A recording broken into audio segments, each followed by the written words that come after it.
Kalla dan Ma'ruf Amin ini ya, mereka bisa mengklaim tentang pluralisme, tentang perdamaian di Indonesia. Tetapi mereka ini memang politikus busuk ya tadi ya, saya setuju dengan Pak Santi Amar. Mereka ini pendusta, nggak jauh-jauh dari omongan-omongan omongan-omongan busuk dan omongan-omongan dusta macam yang mereka sembah. Mereka pendusta kan, tangibul di dua wapres ini. Jadi mereka itu memang sengaja menggunakan Islam untuk kekuasaannya mereka. Ya, mereka tidak masalah yakin percaya atau enggak. Mereka tuh lebih stupid ya. Mereka tuh bikin rakyat stupid, bikin rakyat jadi bodoh. Dan mereka itu memang tujuannya mereka untuk memperbodoh masyarakat. Tujuan mereka memang mau supaya masyarakat bodoh. Apa tujuannya Wapres? Kalau ditanya tadi ke Pak Santi Amar ngoceh-ngoceh, tujuannya apa sih Wapres bikin goblok begitu? Ya tujuannya balik lagi supaya mereka bisa goblokin orang. Memang tujuannya supaya gampang, supaya dapat duit, supaya kekuasaan, nggak jauh-jauh.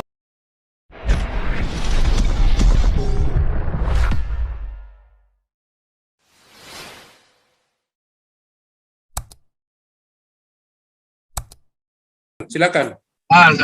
Sambung lagi ya tentang masalah Wapres ya. Yang sangat lucu ya memang Wakil Presiden Indonesia Yusuf Kalla dan Ma'ruf Amin ini ya, mereka bisa mengklaim tentang pluralisme, tentang perdamaian di Indonesia. Tetapi mereka ini memang politikus busuk ya tadi ya, saya setuju dengan Pak Santi Amar. Mereka ini pendusta, nggak jauh-jauh dari omongan-omongan omongan-omongan busuk dan omongan-omongan dusta macam yang mereka sembah. Mereka pendusta kan, tangibul di dua wapres ini. Jadi mereka itu memang sengaja menggunakan Islam untuk kekuasaannya mereka. Ya, mereka tidak masalah yakin percaya atau enggak. Mereka tuh lebih stupid ya. Mereka tuh bikin rakyat stupid, bikin rakyat jadi bodoh. Dan mereka itu memang tujuannya mereka untuk memperbodoh masyarakat. Tujuan mereka memang mau supaya masyarakat bodoh. Ya. Sebab kalau masyarakat bodoh ya mudah diatur, saudara ya. Orang bodoh itu mudah diatur, saudara. Dibikin ruwet sekalian negaranya. Dibikin. Supaya apa? Supaya korupsinya, mereka bisa korupsi. Dan di dalam Islam itu dibolehkan korupsi, saudara ya. Di dalam Islam itu dibolehkan, karena nggak ada hukumannya. Coba Anda tanya hukuman korupsi dalam Islam apa? Nggak ada, saudara. Kalau mencuri, Anda potong tangan. Kalau korupsi nggak ada hukumannya. Yang ngomong siapa itu ya? Gubernur Aceh itu kalau nggak salah ya. Kalau pencuri potong tangan, mencuri ayam potong tangan, saudara ya. Tapi kalau korupsi sampai sekian triliun, nggak ada hukumannya. Selama Anda ikut membangun masjid. Karena apa? Karena contoh politisi mereka sendiri itu sama. Ini kan politisi, memberi contoh, kamu boleh ngerampok. Yang penting, rampokannya itu untuk apa, saudara? Untuk bangun masjid, untuk dakwah umat. Ya kan, dakwah umat. Boleh, kan compong ini, saudara. Nah, selama panduan politisi mereka adalah ya, ini kan politisi, saudara ya, seorang chieftain, komandan militer. Selama panduan komandan militer mereka, selama panduan politisi mereka dalam, selama yang menjadi panduan kepemimpinan adalah Muhammad, ya kan begitu, saudara ya. Sorry ya, saya tidak berbicara normatif, saya berbicara empiris, ya, dengan pengalaman dan kenyataan fakta di lapang. Nah, Anda lihat panduan-panduan ini, dan Wapres ini sebagai politician, sebagai leader, mereka melakukan itu, dan mereka itu halal. Dan memang caranya supaya umat Islam bersatu, caranya bagaimana, saudara? Dibikin goblok, saudara, supaya saya diatur, diajukin pedang, digoblokin dengan paksa, diperbodoh dengan paksa. Dan mereka mau daerah-daerah kantong kekristenan juga dibikin begitu, ya. Itu memang. Nah, ini ada lagi orang Kristen yang goblok, si Melatok itu kan orang Kristen yang goblok. Coba Anda lihat di Manado, yang pelaku kriminalnya semua kebanyakan orang Kristen. Ya iyalah, gimana sih? Karena mayoritas Kristen, ya pelaku kriminalnya kebanyakan orang Kristen. Goblok si Melatok ya. Ya sama di Indonesia, di Arab lah, di Arab. Pelaku kriminal kebanyakan orang-orang Islam, saudara. Karena tanya agamanya apa, kebanyakan ya Islam. Ini Melatok ini gobloknya minta ampun, nggak tahu. Kacau sekali nih orang ya. Jadi itu bukan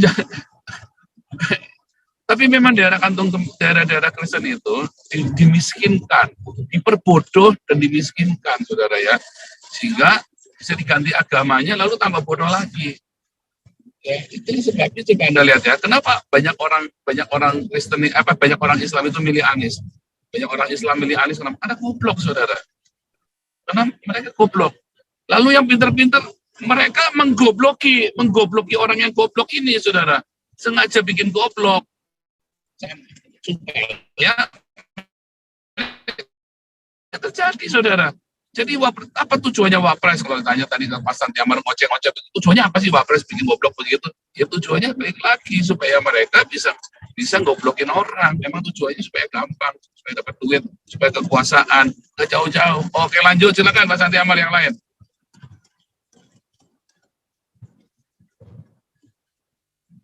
Terima kasih Pastor Paul terkait dengan Gibran.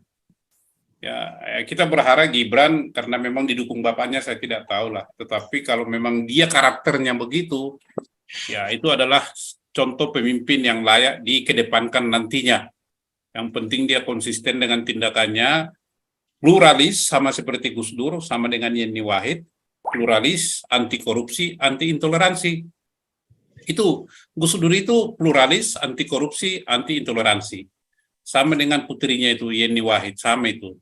Jadi kita berharap di Indonesia ini termasuk Bapak Wakil Presiden bersikap begitu.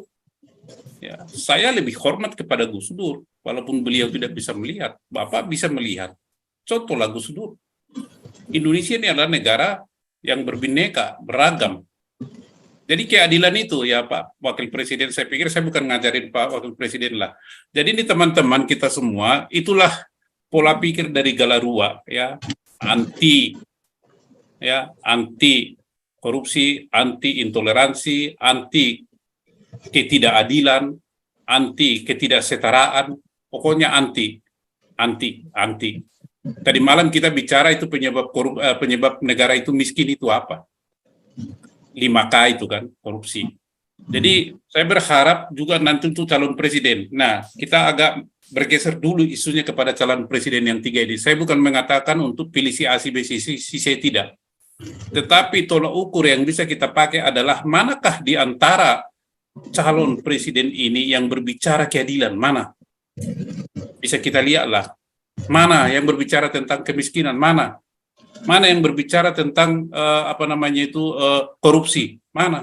Tidak ada. Ada mungkin ya saya nggak perlu sebutkan namanya lah. Mungkin Prabowo. Ya, Prabowo itu nasionalis tulen itu kita akui, walaupun dia ada kelemahan kiri kanan.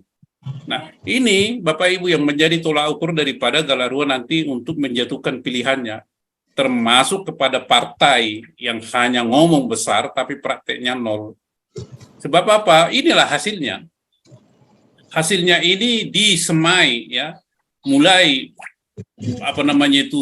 berbunga-bunga, berkembang di zamannya si Balehong ya, 10 tahun itu. Sebelumnya mereka sudah menebar sana sini benih. Di zaman si Balehong ini menjadi menyemai. Sekaranglah yang kita petik hasilnya. Jadi baik Al Zaitun, Buya Sakur, Raka Buming ini si Gibran ini adalah contoh-contoh yang bisa kita tiru.